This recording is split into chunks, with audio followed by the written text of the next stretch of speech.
नमस्कार दोस्तों, स्वागत है आप सभी का आपके अपने YouTube channel Dhanuraj short hand academy steno classes में। दोस्तों, आज का हमारा डिक्टेशन RSMSB स्टेनोग्राफर के लिए बहुत ही महत्वपूर्ण डिक्टेशंस होने वाली हैं, क्योंकि ये आनंद आशुलिपि मासिक पत्रिका की डिक्टेशंस हैं। तो आइए स्टार्ट करते हैं डिक्टेशन स्टार्ट होगी 5 सेकेंड बाद। सभी स्टूडेंट्स रेडी रहें डिक्टेशन लिखने के लिए। गति 100 शब्द प्रति मिनट। स्टार्ट। महोदय, स्वैच्छिक संगठनों के सामने सबसे पहली चुनौती नागरिक समाज को निर्मित करने की है। उनसे राज्य और बाजार के बजाय नागरिक समाज को परिभाषित और प्रस्तुत करने की अपेक्षा की जाती है। ऐतिहासिक रूप से हमारे देश में राज्य और उसकी एजेंसियों को हर तरह के सामाजिक आर्थिक विकास का वाहक मान लिया गया है। इसके साथ ही मुक्त बाजार को भी विकसित किया गया है, पर एक सीमा तक ही। आज मुक्त बाजार की अवधारणा को इस तरह प्रस्तुत किया जा रहा है जैसे वही सारी बीमारियों की रामबाण औषधि है, लेकिन जैसे राज्य के प्रभुत्व वाला विकास का ढांचा समस्या का हल नहीं हो सकता, वैसे यह भी आवश्यकता है तीसरे पक्ष यानी नागरिक समाज को विकसित करने की। नागरिक समाज से यहाँ मेरा आशय लोगों, परिवारों और समुदायों के उस संगठन से है जो एक ओर सरकार से और दूसरी ओर आर्थिक उद्यमों से स्वायत्त हैं। यह आवश्यक है कि सरकार और साथ ही बाजार में कार्यरत संस्थाएं उस जनता के प्रति जवाबदेह हों जिसका प्रतिनिधित्व नागरिक समाज के सामूहिक संगठन करते हैं। उपभोक्ता संघ, जन संगठन, सामाजिक आंदोलन, ग्रामीण संगठन, युवाओं व महिलाओं के संगठन, पर्यावरण व मानव अधिकारों पर काम करने वाले संगठन सभी स्वैच्छिक विकास संगठनों के साथ एक ही ताने बाने के अंग हैं। आवश्यकता इस ताने बाने को सुदृढ़ करने की है। पैरा टिके रहने की चुनौती से आशय केवल भौतिक रूप से टिकाऊ होने मात्र से ही नहीं है, बल्कि इसका आशय इस बात से भी है कि आने वाले समय में स्वैच्छिक संगठन अपने स्वयं के संसाधन किस प्रकार निर्मित करेंगे। यह वास्तव में बौद्धिक और संस्थागत टिकाऊपन को सुनिश्चित करने की चुनौती भी है। हो सकता है कुछ संगठनों ने अपनी समस्याओं का हल निजी तौर पर निकाल लिया हो, पर इस संबंध में सामूहिक और क्षेत्रीय सोच आवश्यक है, जिसका अभाव नज़र आता है। स्वयं समाज के भीतर से, विशेषकर मध्यम वर्ग से संसाधन और सहायता जुटाने की ज़रूरत है। इस दृष्टि के मध्यम वर्ग को समकालीन भारत की वास्तविकता के एक अभिन्न अंग के रूप में मान्यता देनी होगी। इसी तरह संगठनों के रूप, आकार और क्षमता पर भी एक नए सिरे से विचार करने की आवश्यकता है। बदलते हुए राष्ट्रीय और अंतर्राष्ट्रीय संदर्भ में यह आवश्यक है। आज के दशक में जो बातें प्रासंगिक थीं वे आगे के दशक में भी प्रासंगिक हों, यह आवश्यक नहीं। पैरा। महोदय, संसाधनों की स्थिति में इधर तेजी से बदलाव आया है जिस पर ध्यान देना होगा।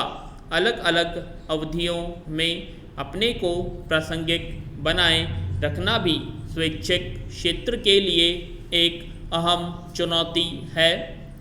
यह स्पष्ट है कि सरकार धीरे धीरे अपना पुनर्गठन कर रही है और बहुत संभव है कि आने वाले समय में वह कई क्षेत्रों से अपने हाथ खींच ले। ऐसा लगता है कि आने वाले समय में पंचायती राज संस्थाएं अंततः समस्त विकास संबंधी जिम्मेदारियां निभाएंगी। ऐसे में स्वैच्छिक संस्थाओं की भूमिका को पुनः परिभाषित करने का प्रश्न उठ खड़ा हो सकता है। स्वैच्छिक संस्थाओं पर पंचायतों के कार्य में सहायता करने और उन्हें विकास को उपयोगी उपकरण बनाने की जिम्मेदारी आएगी, जिसके लिए उन्हें अपने को तैयार करना होगा। आधार स्तर पर प्रयोग करने मात्र से ही काम नहीं चलेगा, बल्कि ऐसी स्थानीय संस्थागत विधियां विकसित करनी होगी जो पंचायतों को उपलब्ध संसाधनों का उपयोग करने में सक्षम और समर्थ बनाएं। पैरा पूर्व का दशक स्वैच्छिक क्षेत्र के लिए एक अलग और विशिष्ट पहचान विकसित करने का दशक था। इस दशक में इस क्षेत्र ने ट्रेड यूनियनों, राजनीतिक दलों, सामाजिक आंदोलनों और अकादमिक जगत आदि जैसे समाज के अन्य क्षेत्रों के साथ अपने संबंधों की उपेक्षा की। बदली हुई परिस्थिति में यह स्पष्ट नजर आता है कि संसाधनों का अधिक कुशलतापूर्वक उपयोग करने और समस्याओं को समग्रतापूर्ण दृष्टिकोण से समझने व हल करने के लिए अन्य क्षेत्रों के साथ सहयोग आवश्यक है। समाज के अन्य क्षेत्र भी इस आवश्यकता को समझ रहे हैं। अतः स्वैच्छिक संगठनों के नेताओं के लिए एक दूसरे के साथ मिलकर काम करने के तरीके व साधन ढूंढना आवश्यक है। विभिन्न क्षेत्रों के दृष्टिकोणों और प्राथमिकताओं में मतभेद या कहीं कहीं टकराव भी हो सकता है। इसके बावजूद विभिन्न क्षेत्रों के बीच साझेदारी आवश्यक है। विराम इस समय स्वैच्छिक क्षेत्र पर अधिकाधिक दबाव पड़ रहा है कि वह अधिक व्यावसायिक ढंग से काम करे। कुछ लोग व्यावसायिक होने का अर्थ विभिन्न व्यावसायिक लोगों को संगठन में भर्ती करने मात्र से लगा लेते हैं, जो कि व्यावसायिक होने का गलत अर्थ है। स्वैच्छिक संगठनों के लिए व्यावसायिक होने की चुनौती का अर्थ है अधिक सक्षम होना, ताकि वे अपने संसाधनों का फलदायक ढंग से उपयोग कर सके। विराम इसके लिए यह भी आवश्यक है कि इस बात की कब क्या तरीके अपनाए जाएं। पैरा महोदय, मैंने यहाँ दिए गए बहुत से भाषणों को ध्यान से और आदरपूर्वक सुना है और कभी कभी मुझे ऐसा अनुभव हुआ है मानो मुझे शीतयुद्ध की बर्फीली हवा के थपेड़े लग रहे हों। विराम गर्म देश से आए होने के कारण इन ठंडे झोंकों से मैं कभी कभी कांप उठा हूँ। विराम यहाँ महासभा कक्ष में बोलते हुए मुझे एक पुरानी घटना याद आ गई। विराम मैं 1938 की गर्मियों में जेनेवा में लीग ऑफ नेशंस की एक बैठक में दर्शक था। हिटलर आगे बढ़ रहा था और युद्ध की धमकियां दे रहा था। विराम यूरोप के अनेक भागों में लामबंदी हो रही थी और सशस्त्र सिपाहियों के पैरों की आवाज़ सुनाई पड़ रही थी। विराम फिर भी लीग ऑफ नेशन इस सब से बेखबर हर प्रकार के विषय पर विचार विमर्श कर रही थी, सिवाय उस समय के सबसे महत्वपूर्ण विषय पर विराम। तब तक युद्ध शुरू नहीं हुआ था।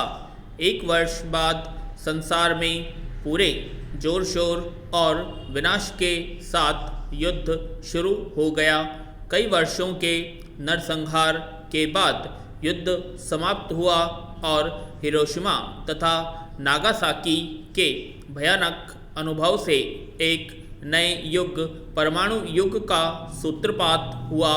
पैरा, इस विभीषिका की याद ताज़ा ही थी कि मनुष्यों ने शांति के बारे में सोचा और युद्ध को हमेशा के लिए समाप्त करने की तीव्र इच्छा पैदा हुई।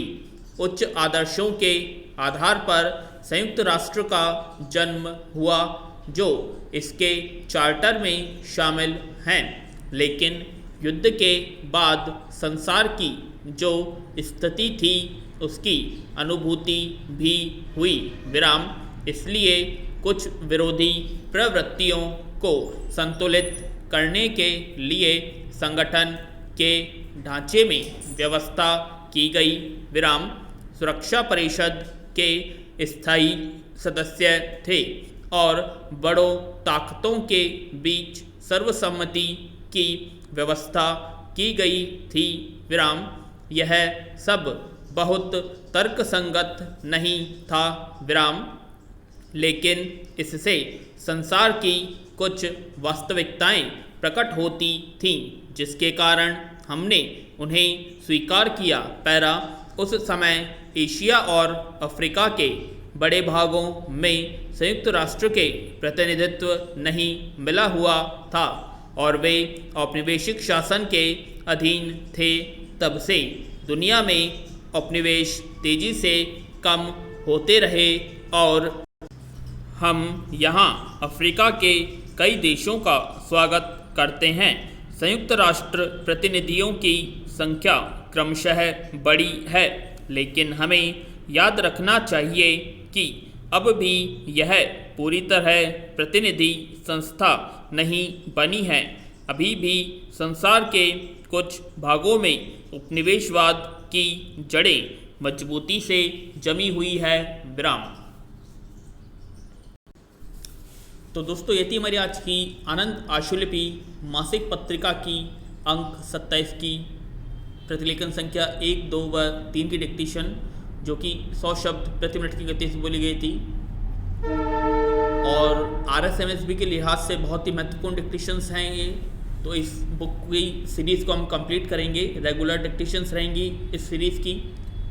तो आशा करते हैं आप सभी को डिक्टेशन पसंद आई होगी। तो प्लीज़ कमेंट बॉक्स में कमेंट करें और अब तक आपने हमारे चैनल को सब्सक्राइब नहीं किया, सब्सक्राइब करें और वीडियो को जल्द लाइक करें, शेयर करें। धन्यवाद।